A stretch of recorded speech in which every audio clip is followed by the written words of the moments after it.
38. Social justice. Socialism, capitalism. The term social justice should not be mistaken for the terms socialism and socialist. The meanings of these two terms, which are similar in utterance, are quite far apart. In fact, they are antonyms. The case is like that with the two statements that are supposed to be said about a person: he is reliable in his word, and he is reliable in word only. The former means that he always tells the truth, and the latter means that he does not tell the truth. Likewise, social justice means that everybody gets in return for his labor what the sweat of his brow and his wrist deserve, and he cannot be exploited by others. The blessing of earning is a reward for labor. All the sources of revenue for a country are to be tapped. He who works much gets much.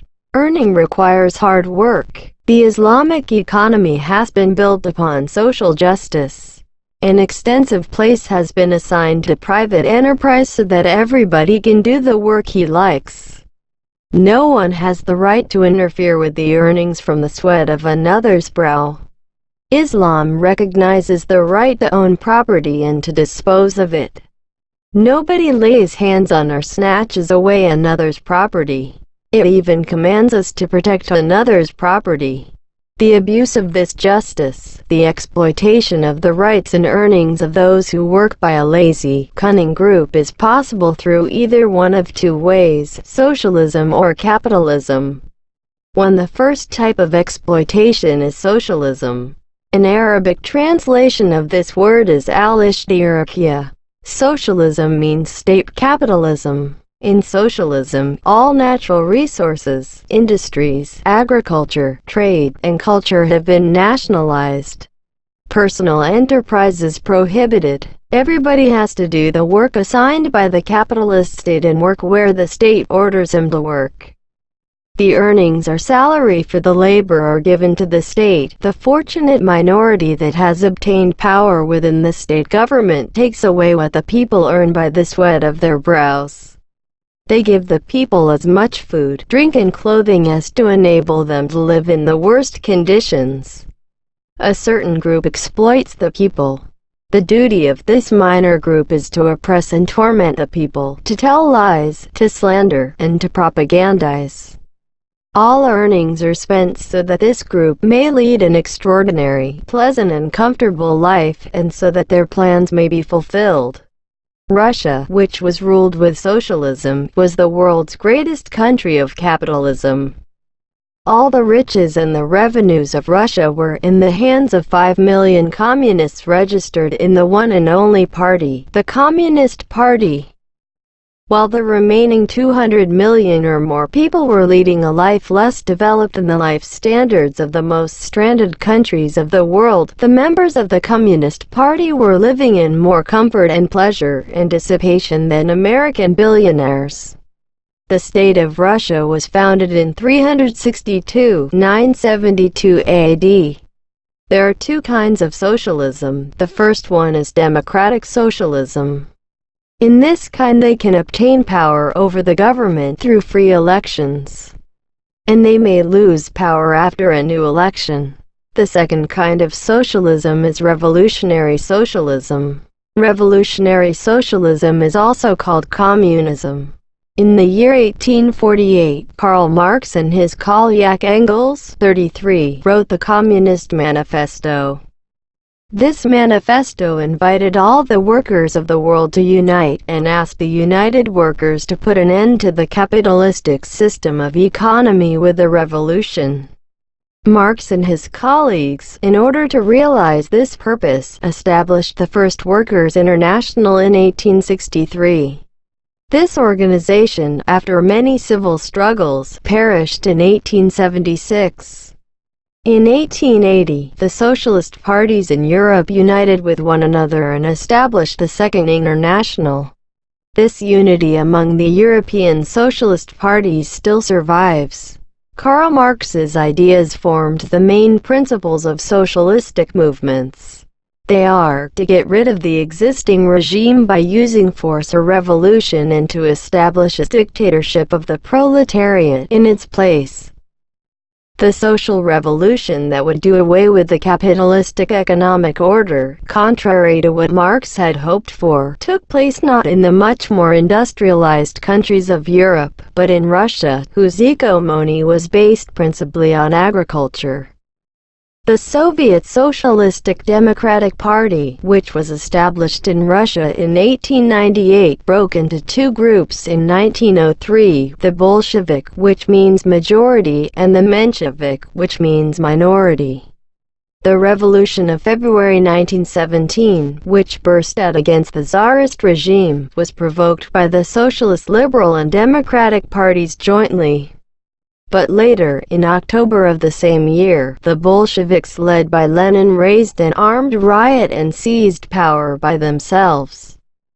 Lenin and his friends, stating that the society could not be converted to a communistic regime, abruptly proclaimed that they had established a regime that was collectivist economically and based upon the Soviet dictatorship politically. They began to establish their regime by violent terrorism. 15 million people were killed as a result of this terrorism.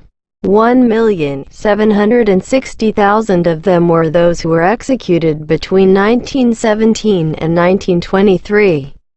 These cruelties and executions became even more violent after Stalin became the leader of Soviet Russia in 1924. The Third International was established. Its center was in Moscow. They tried to have all the proletariat of the world make a revolution jointly, being dependent upon Marxist doctrine. In the Second World War, Russia had to ask for help from the Western democratic states, a compulsion which forced Stalin to abolish the Third International in 1943.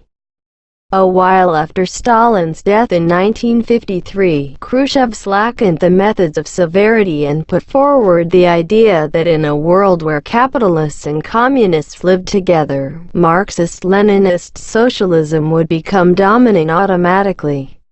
The disapproval of the relentless policy which Stalin had been following caused Communist China to attack. Communist China accused the administrators of Soviet Russia of infidelity against the Marxist-Leninist doctrine. After Khrushchev's removal from power in 1964, new Soviet leaders such as Kosygin and Brainov tried to stop the breaking up of communists. But their efforts proved fruitless. Communism collapsed in Russia. Revolutionary socialism tried to seize power by inciting riots and chaos, by causing general strikes, by guerrilla wars, by the invasion of foreign communist forces, or by coups d'état, and after seizing power it established a totalitarian regime. By eliminating other social, economic, and doctrinal groups and by demolishing parliamentary regimes, it established the dictatorship of a single party.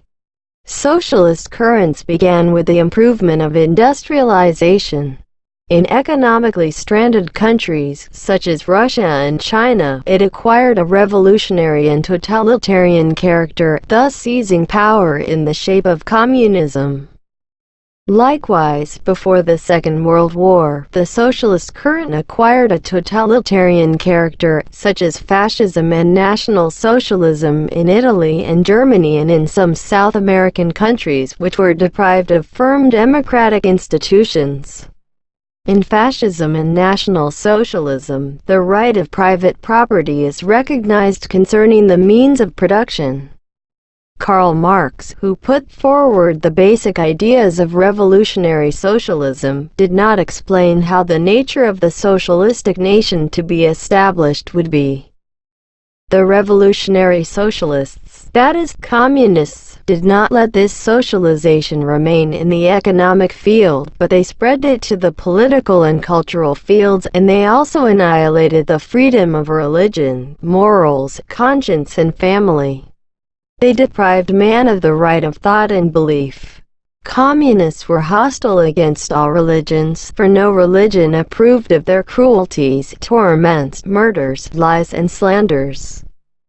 Since all religions, other than Islam, are corrupt and possess dangerous and erroneous aspects, it was easy to deceive those people belonging to such religions through lies, propaganda and promises, and their religions were annihilated gradually.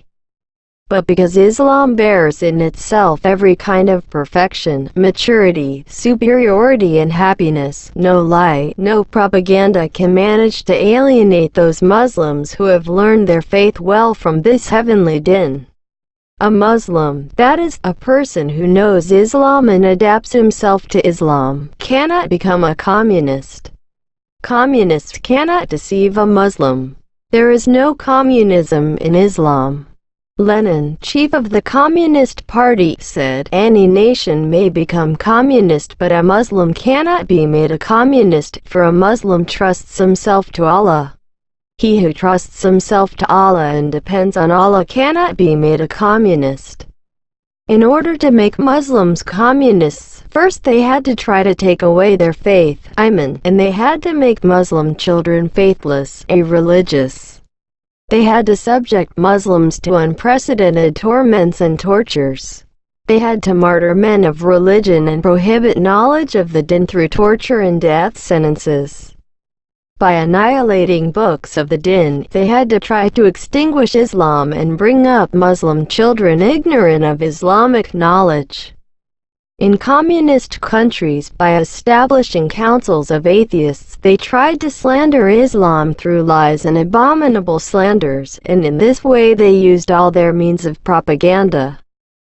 On the other hand, they did not recognize the right of freedom of speech for Muslims, and they prohibited them from answering, from communicating with documents Islam's sublimity and the fact that it has shed light on the way to civilization through the course of history. Such behavior of theirs is the most valuable document proving that they were wrong in the light of wisdom, knowledge and justice. In a magazine issued in Moscow, it was written, "It is a political trick to make ignorant people worship gods and to reduce the number of gods to 3, then to 1. God is not the creator but an idea created by men for political reasons. The next world, heaven and hell are inventions of the bishops of the pharaohs of Egypt. Muhammad alayhi salam did not come forward a prophet. He developed this idea after years of struggles. The Quran is a book narrating his religious ideas. These lies and slanders of communists were against religious and historical knowledge. Adam alayhi salam, who was the first prophet, brought to earth a religion with one Allah.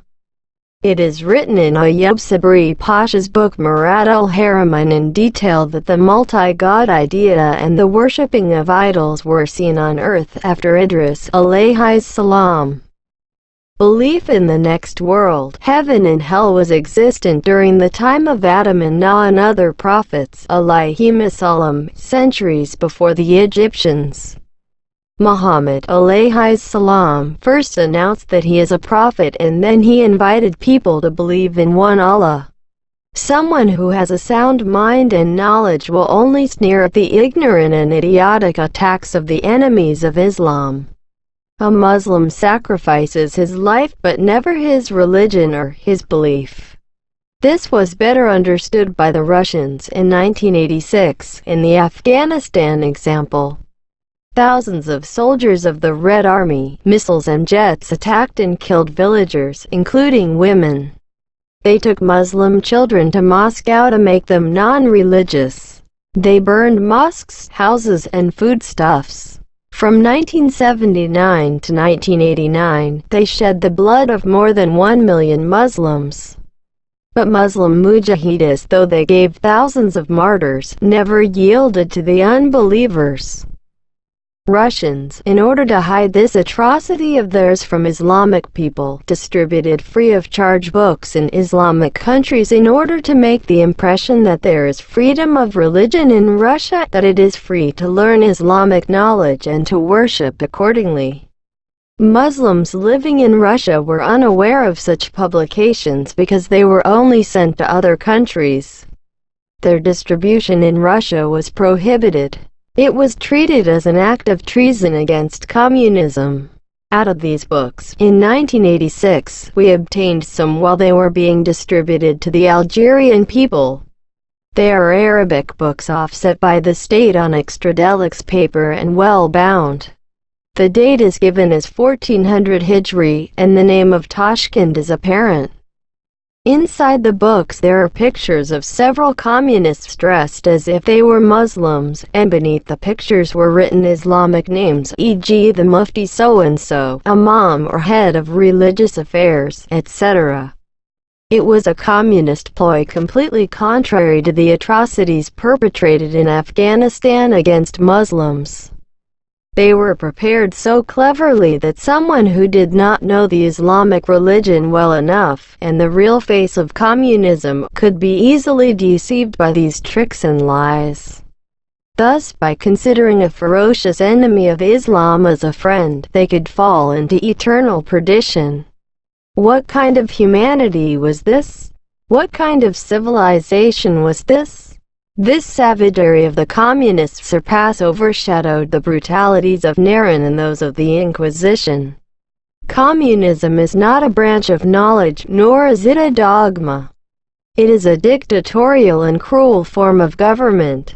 There is only a single party, the Communist Party. All the people have to submit to this party's program, to think as it thinks, to speak as it wants them to, and above all, to be religious. Those who will not conform are condemned to death and hurled into a fire or killed by another way of torment. There, no one is certain about his life. Anybody may be killed any time, or he may be put into a dungeon. A cunning committee of the party governs the people with dictatorship and cruelty. All the administrators and commanders are henchmen, and lick spittle for this committee. They are all afraid of one another, and each lives in horror with apprehension of the day of his being the victim of a slander. They are imperialists. They have been longing intensely to spread over the entire world. They have agents and spies in every country. They propagate communism on the one hand, and, on the other hand, they hunt the ignorant and the unemployed by giving them plenty of money and by exposing them to the ways of pleasure and dissipation. Vagabonds without any family education, those with no religious knowledge easily get caught by their traps. They establish a group anarchists and highwaymen. By establishing political parties under attractive names, such as the Laborers' Party or the Workers' Party, they try to appear and to become authorities in a national assembly, in order to obtain the government. Publishing newspapers and magazines to incite workers and villagers, they slander and make fun of Islam, men of religion, merchants, and those who open business institutions by sweating. They strive to derange a state's order, to overthrow liberal governments, and, in short, to make everyone hostile towards one another, to foment rebellions and civil wars. They have recorded the names of the men of religion, of nationalistic, anti-communistic and educated people whom they are going to kill first. Communist spies and native servants that they train cannot establish a cooperation with the army or with men of the din, for officers are well-educated, honest, mature, and patriotic people. They do not become intermediaries for communist base desires. For this reason, they try to trickle into the army as soldiers and supplementary officers. They try to mispresent communism as a paradisaical life supplying every kind of freedom. Lenin, who practiced first the Karl Marx doctrine, said, "Always lie. If 1,000th is believed, we will gain a great advantage. Throw mud at the white wall. Never mind if it does not stick but falls down. At least, it will leave a stain behind." For this reason, they always lied. They said the paradise of communism about Russia, where, in fact, all the land belonged to the state. The same was being done in communist satellites and colonies, where they encountered the people's reaction. In the first communist revolution in 1917, and in others, they had promised to give land to the villagers. The revolution having been accomplished, agriculture was collectivized. Lenin's promise to Russian peasants, mujiks or mujiks, that he would divide large land areas belonging to the Tsarist government and distribute them among them, was transformed into deliver all your crops and cereals. After the revolution, all the villagers, men and women, were forced to enter the collective farms and the state farms. Like men, the women were cruelly made to work in the heaviest jobs under the oppression of male bosses. Meanwhile, the members of the party settled in the villas and apartment houses that had been built without any labor, service or right on their own part, and there they led a pleasant life. They sat on the possessions and property whose owners they had killed. Seeing this, hungry and needy people revolted. Thousands of poor people were executed by shooting, yet their resistance could not be prevented. In 1921, they had to give each farmer a small piece of land. But in 1932, Stalin took these back by oppression. 90% of the land areas in Russia was collective farms and state farms. The former owners of these land areas worked there in the service of the state in return for food. The peasant, who had been coaxed to rebellion with bright promises, was a mere means of production, like the horse of an irrigation water wheel. Being in this position, the people, who were made to work by force, did not handle the state property with care.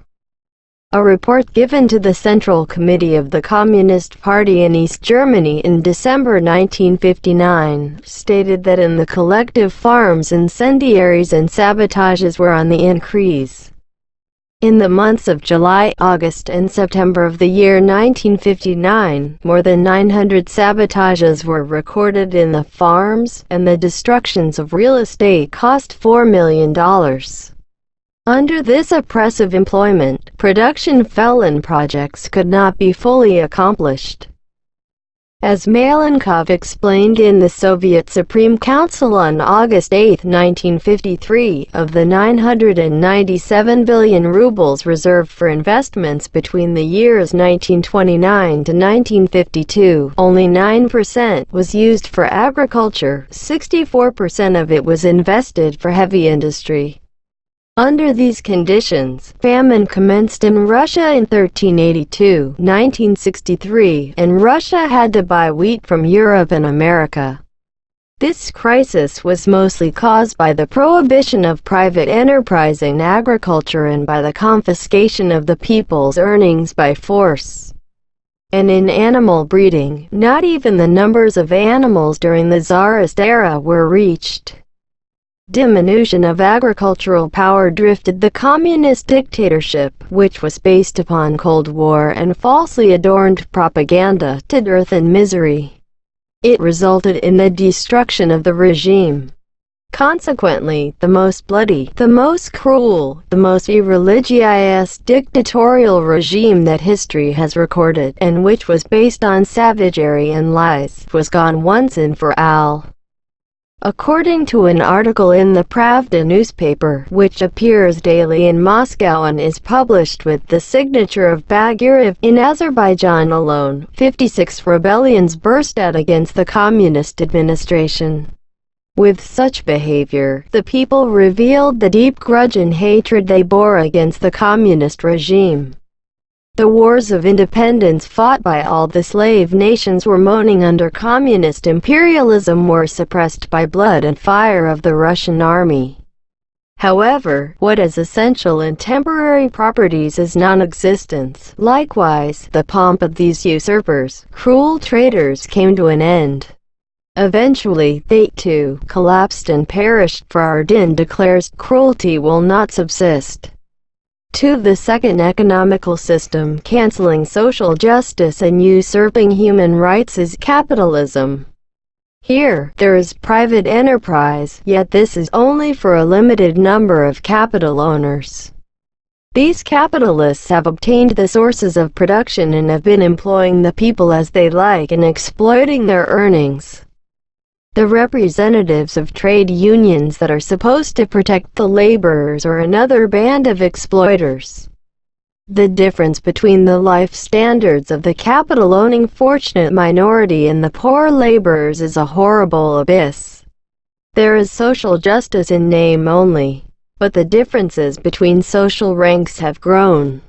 The poor worker has been oppressed under the command and pleasure of the capitalists, and he has been bowing apologetically before his arrogant master in order to get a small part of the reward of his own labor. Since most of the capital owners are Jews, enmity against Islam prevails in capitalist countries, and Zionist and missionary organizations there spend billions to demolish Islam. Islam has prevented the reign of capital, and in order to remove the abyss between the employee and the employer, it has provided the employee with a right to share in the capital and in the profit. Everybody can invest his money in a business. They can earn a great profit. Thus the money is not put into a bank. Banks cannot exploit the people by taking interest. Moreover, the rich have been ordered by Islam to give zakat to the poor. This is the only form for the basis of social justice. Zakat means to give 1/40 of one's property to those who have the prescribed qualities. In Islam, those who are healthy enough to work are prohibited from begging. Zakat is given to those who are too ill or too disabled to work, and to those who can work but earn their living with difficulty. Allahu Ta'ala created one such poor person in every 40 people. A rich Muslim who gives them zakat both gains Allah's love by doing his duty in Islam and performs his social responsibility. He also protects his property and wealth against the rights and the attacks of the poor. If we calculate the national wealth and give 1/40 of it to the needy, the danger of communism will not arise in any country. Nor will there be any reason why it should arise. Zakat, USHR, a kind of zakat, and alms are a kind of a social provision, and they are the divine precautions commanded in order to prevent economical disasters. The more they are obeyed, the better the calamity of communism will be prevented. Furthermore, Islam has imposed commercial ethics, and thus eliminated the struggle between classes. Before the Sharia, both a president and a shepherd have the same rights, and they bear equal responsibilities. There is no injustice, but there is brotherhood. It has established a huge institution of wealth, the Bayt al-Mal, whose funds are accumulated through zakat, thus blocking the way to poverty and famine. Hence, instead of the employer and the worker, a partnership, a joint ownership has arisen. Everybody works willingly, every laborer gets a recompense for his labor. A hadith Sharif orders, give the worker what he deserves before the sweat of his brow dries up. The state cannot get anything from the people by force. The Bayt al-Mal, which belongs in the possession of the people, can be used by no one but those who have the right. There is only one single alternative that always and everywhere will establish social justice, and this is the just and liberal economy shown by Islam. The Islamic religion realizes full social justice. It subverts the possibility for socialism, communism, and capitalism to find power. It completely eliminates the exploitation of human rights. The spreading of the din, traditions, and Islamic morals is the most effective weapon to be used in fighting against communism, and that is why these things communists fear the most and why they call Islam their archenemy. According to the communists, those who have a respect for their country, their nation, their state and morals, those who know their din and value their din are intoxicated people. It is possible only with the help and assistance of a strong state for religion and Islamic morals to be correctly learned, and for the people to be free from being deceived by lies and traps due to ignorance of the religion and science. The Hadith Sharif, religion is in the shadow of swords, clearly indicates this meaning. Therefore, we have to work with all our might for the existence and strength of our state. Let it be well known that if we have a strong government, then we will be free from being afraid of communist assaults. On the other hand, if the government is weak, then we will be driven into a communist revolution. Brothers will attack one another, and we will lose our wives, daughters, homes, and properties. Therefore, we should not be put to sleep by the narcotics of laziness and unawareness, and we should always try to help our state and government. It was an Iranian named Mazdak who invented communism. He claimed to be prophet. He was a Magian. He said that everybody's property and wife were for the common advantage. Though Quabad, the Iranian Shah, believed him, his son, Nushervan, killed him together with his 80,000 men. These facts are written in the dictionary Burkhan-i-Khati. Ahmed Sebed Pasha, Rahmatullahi Ta'ala alayh, in a book of his which consists of 15 pages, writes that communism will spread over Europe and Asia, but that the Muslims will escape this nuisance.